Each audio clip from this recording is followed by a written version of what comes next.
Boa tarde, turma. Tudo bem? Turma, hoje nós vamos continuar o estudo do projeto de instalações elétricas residenciais.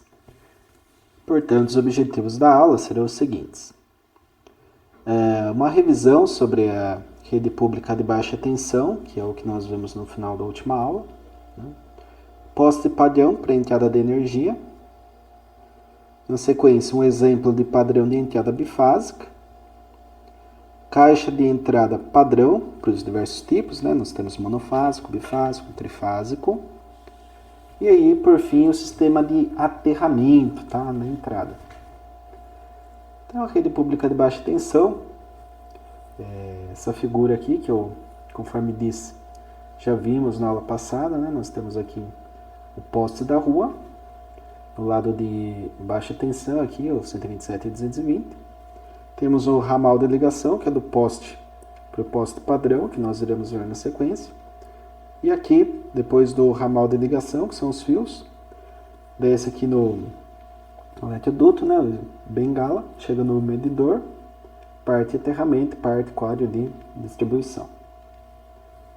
E aqui nós temos os tipos de entrada, né, conforme citado na aula passada, até 12.000 watts, monofásico 127 volts, de 12.000 a 25.000, 127 volts e 220, padrão bifásico, duasfásico neutro.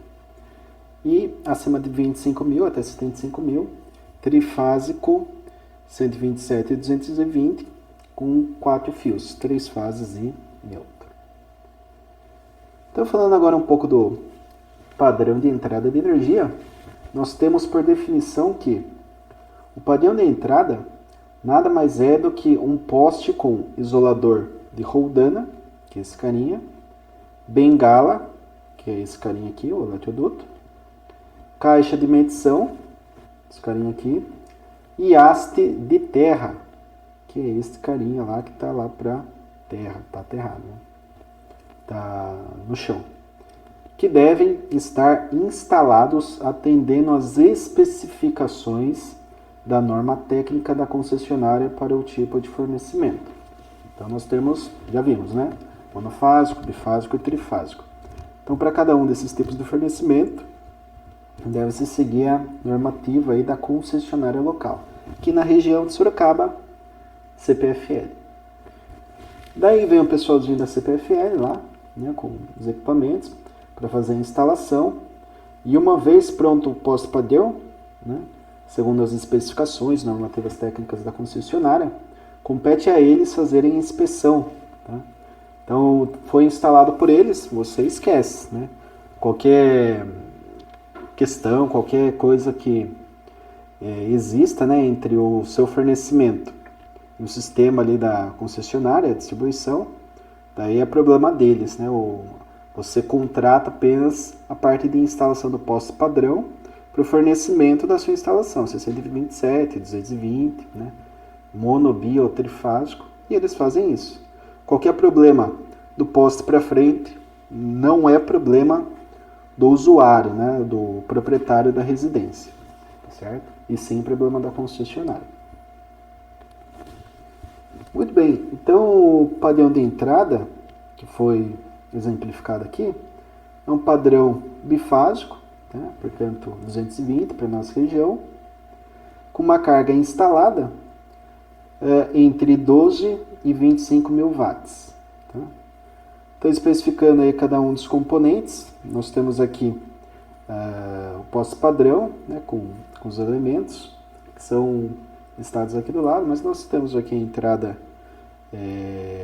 bifásica com neutro, né, que seria 12 ou 13, então nós temos lá o cabo isolado de 750 volts preto, nós temos o cabo isolado de 750 volts azul claro, né? Então nós temos aqui duas fases, que seriam os dois cabos pretos, né, no caso, e nós temos o neutro, que seria o azul claro, certo? Então nós temos aqui a energia chegando, passando aqui pelo eletroduto, né? Então o poste aqui, ó, localmente é 7,5 metros. Tá? Então, a CPFL, normativa 7,5 metros de altura. Você pega uma Copel da vida, né, o Eletropaulo, por exemplo, essa altura aqui é diferente. Tá? Tem concessionária que trabalha com 6 metros de altura, por exemplo. Isso daí vai da normativa, né, de concessionária para concessionária. Existe ali uma GED, né, que seria as regrinhas gerais para a instalação de baixa tensão aqui em Sorocaba. Né? Você vai no site da CPFL, baixa a GED e vai ter todas as dimensões aqui do poste, né, bengala, caixa de medição, enfim, todos os parâmetros. E vai ter tudo isso daqui, ó. Curva de PVC, por exemplo, 135 graus. Quem que é esse carinha aqui? É o 9. Tá vendo aqui, ó? 9 é esse carinha. Então especifica tudo, tá? Então essa curvinha aqui é especificada por norma, tá? A altura do poste, não pode estar nada fora da normativa da concessionária, porque se eles chegarem lá, na hora de inspecionar, né, antes de fazer a instalação, eles inspecionam, obviamente, para ver se está tudo nos conformes.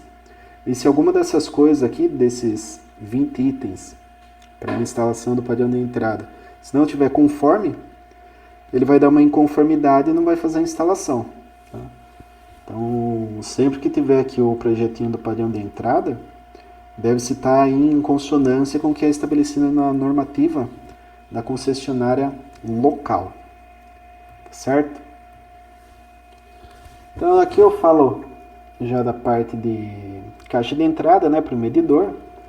Então, aqui nós temos na figura ao lado, essa figura aqui, o esquema para ligação monofásica com o medidor de energia da concessionária regional, no caso CPFL, e saída para conexão posterior ao quadro de distribuição dos circuitos da residência, tá certo? Então, a energia chega aqui, né, pelo eletroduto bengala, chega aqui.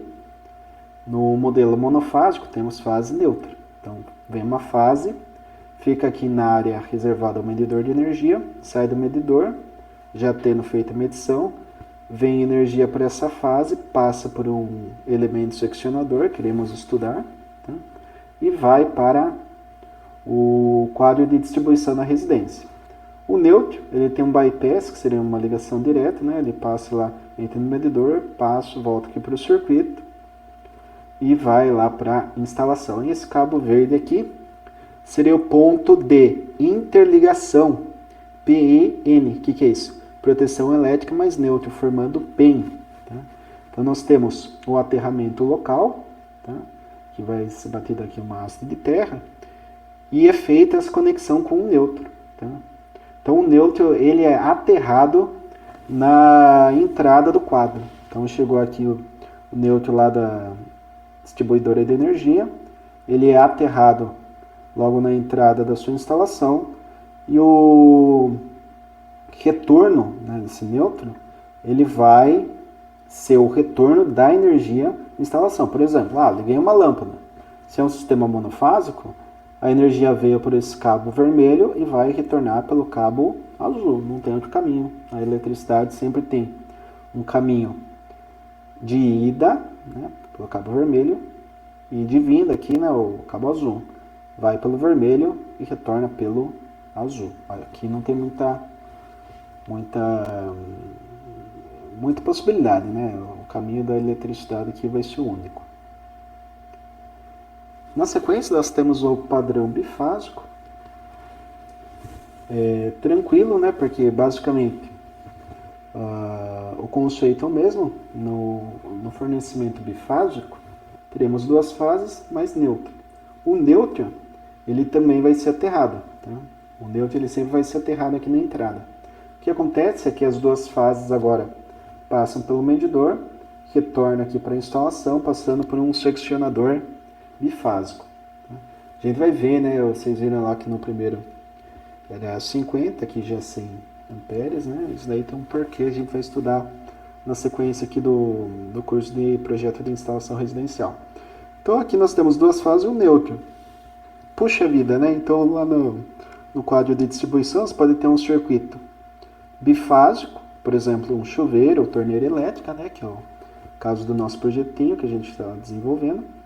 Você pode ter, por exemplo, uma instalação monofásica, pode ser uma tomada, né? Que você pega uma fase e um neutro, ou pode ser até mesmo um circuito de iluminação. Você faz lá o projetinho, lâmpadas de 127 volts, faz a instalação monofásica.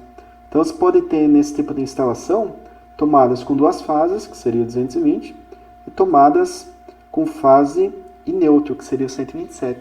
Tá? Então, isso daqui, esse tipo de fornecimento aqui, ele é muito versátil. Por quê?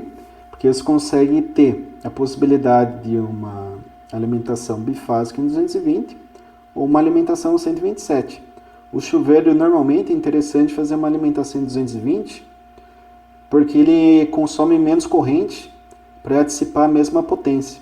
Dissipação de potência, a gente já viu na aula presencial, está relacionada à temperatura, calor. Né? Então, quanto mais potência eu tenho no meu chuveiro, maior o poder calorífico dele. Né? Então, mais ele vai esquentar. Se eu tiver com 220, a tendência é que não tenha problemas de superaquecimento, emendas ou até mesmo derretimento de condutores, se os condutores não tiverem, obviamente, sido bem dimensionados. Mas a relação do 220 por 127 é que, em geral, quando você tem uma instalação em 127 volts, em geral não, é via de regra, né? 127 volts vai drenar para o chuveiro. Vai drenar ali mais corrente, certo? Então, por segunda lei de Ohm, que é algo que vocês irão estudar, se já não estudaram em eletricidade básica, é que quando existe uma seção, ou seja, uma área de um determinado material e um comprimento, surge uma resistência devido a uma resistividade do material. Tá? Isso daí é a segunda lei de Ohm. Essa resistência no condutor gera quedas na transmissão. Então, no seu chuveiro, vai chegar ali, não exatamente 127 volts, mas 126 e pouquinho, 125 e pouquinho, tá? Por quê? Porque na linha até o chuveiro tem muita corrente. Se tem muita corrente, tem muita queda na linha. Tem queda da linha, né? Queda de tensão, é como se fosse um circuito resistivo. Se tem queda de tensão, chega menos tensão no chuveiro. Então, em geral, o chuveiro ele deve ser alimentado com duas fases, tá? Não fase neutra, mas sim fase-fase. 220 não 127. Tem a possibilidade do 127, mas não é o mais indicado. O mais indicado para o chuveiro seria 220.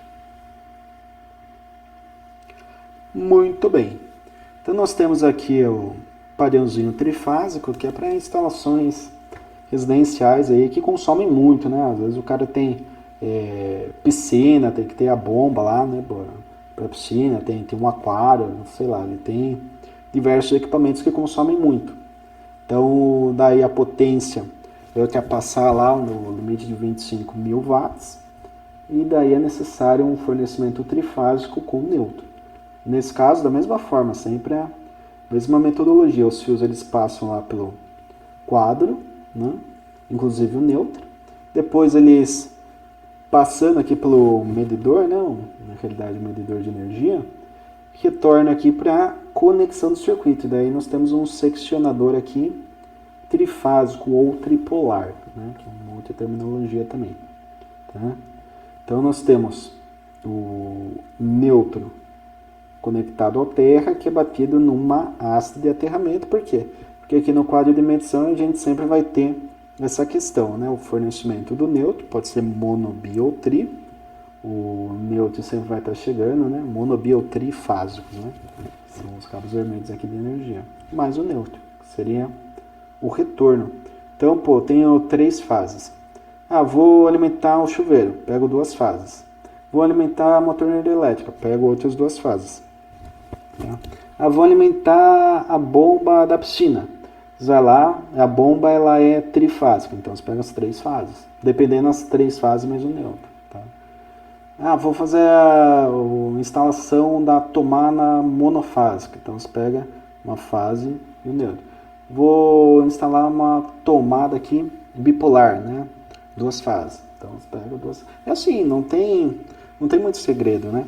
O sistema ou ele vai ter 3 fios vermelhos e um azul, ou 2 vermelhos e um azul, ou um vermelho e um azul. É isso que a gente vai utilizar. Esses fios aqui, essa saída vai para o nosso quadro de distribuição da residência. Então aquele quadro que vocês têm, provavelmente cozinha, sala, né, sei lá, hall, dentro da casa de vocês aí, é o que está vindo aqui lá da caixa de entrada, certo? Onde fica o medidor. Então sai esses cabos para um outro quadro. Esse quadro é o quadro de distribuição dos circuitos da residência, tá? Dos circuitos específicos. E para fechar, temos aqui o sisteminha de aterramento. Então nós temos a haste, por norma de 2,4 metros, uma haste de cobre. Tá? A normativa traz mais detalhes, obviamente, mas em termos genéricos aí, essa haste é de 2,4 metros. Temos o conector que vai fazer a conexão do cobre, que está aterrado, que seria o potencial zero, ao condutor terra, né, que pode ser verde e amarelo ou verde, dado lá pela 5410, né, NBR 5410, instalações elétricas de baixa tensão. Né? O condutor terra ele deve ser ou verde por inteiro ou verde e amarelo, normativa para cor. E daí essa caixa aqui, né, caixa de inspeção, ela é de PVC, tem esse formato aqui, ó, tá? Onde nós temos a entrada aqui, onde vai sair efetivamente o cabo, né? Então você vem aqui com o condutor, conecta na haste de aterramento. A haste de aterramento está na terra, efetivamente falando, né? Tem até uma outra imagem aqui interessante. Por que é terra? Porque está na terra. Por que está na terra? Porque iremos proteger o circuito, iremos proteger as pessoas de choque. E o sistema, falando um pouco do sistema de potência trifásico, ele tem o transformador, ele tem um sisteminha estrela, e estrela tem a referência neutro. Se tem referência neutra, é aterrado. Tá? Então você tem o que chama-se de malha de terra, que é sempre o potencial nulo. Né? Para onde que energia vai, por exemplo? Vai dar um raio, supondo. Né? Acontece descargas atmosféricas, acontece todo momento. Né? Quando tem chuva, tal, tempestades, ocorre aí com uma certa frequência. Então o que acontece? O raio, em geral, ele vem da nuvem, que está muito carregada, com relação à Terra. Não é isso? Então, 90%, né, dos casos aí, o raio parte da nuvem para a Terra. Então, pense aqui assim, a Terra como um grande capacitor. Né? Nós temos a nuvem, que seria uma placa positiva, e a Terra, que seria uma placa negativa. Se a placa positiva está muito carregada, e a negativa também, o que acontece? Surge um arco voltaico, que seria o raio. Então nós temos que o terra, ele é referência a 0 volts. E ele é terra mesmo. Terra porque se bate uma haste na terra e se conecta ao condutor terra, que vai lá para o circuito, e esse condutor verdinho aqui, ó, que o instalador está segurando, é o condutor que seria conectado ao condutor neutro, tá?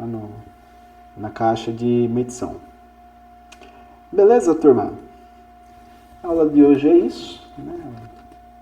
Uma aula aí bem interessante, porque traz aí vários conceitos que são aplicados aí, que a gente percebe até muitas vezes no dia a dia, né? A questão do raio que eu comentei, a questão do chuveiro, né? Às vezes faz uma instalação ali de forma errada, pode derreter os condutores. Então, assim, são diversas características que devem ser analisadas. A questão mesmo do poste. Perceba, né, são 20 itens que devem ser seguidos segundo a normativa da concessionária. Se um dos 20 estiver fora, o rapazinho lá que vai inspecionar, o técnico da concessionária, ele chega, pô, não, que não vamos instalar porque isso daqui está fora de norma. Tá? O proprietário tem que ir lá arrumar aquilo que está fora de normativa, para que depois venha o pessoal de novo, tem que agendar um transtorno. Então é sempre muito importante seguir aí as regrinhas, as normativas, para que o projeto seja aprovado. Se não é aprovado o projeto, você tem aí então a execução dentro aí do que rege a NBR 5410. Beleza, turma? Agradeço aí a atenção de todos, mais uma vez. Sempre estou disponível no chat para dúvidas, né? posso abrir uma reunião. Última aula acabei esquecendo de publicar. Na verdade, eu publiquei a atividade, só que o sistema salvou como data do dia 29, né? 29 de maio. Na verdade, na quinta era dia 28. Então, uma colega de vocês entrou em contato comigo, daí eu fui lá, verifiquei, de fato estava errada a data. A única diferença é que eu acabei publicando um pouquinho mais tarde a atividade, porém vocês terão uma semana, podendo ser postergada aí por mais 15 dias no total, para a entrega dessa atividade, tá certo? Qualquer dúvida também vocês perguntam aí na aula, que eu tiro qualquer dúvida remanescente que exista em relação ao assunto. Então é isso aí, agradeço a atenção de todos mais uma vez, bons estudos, até!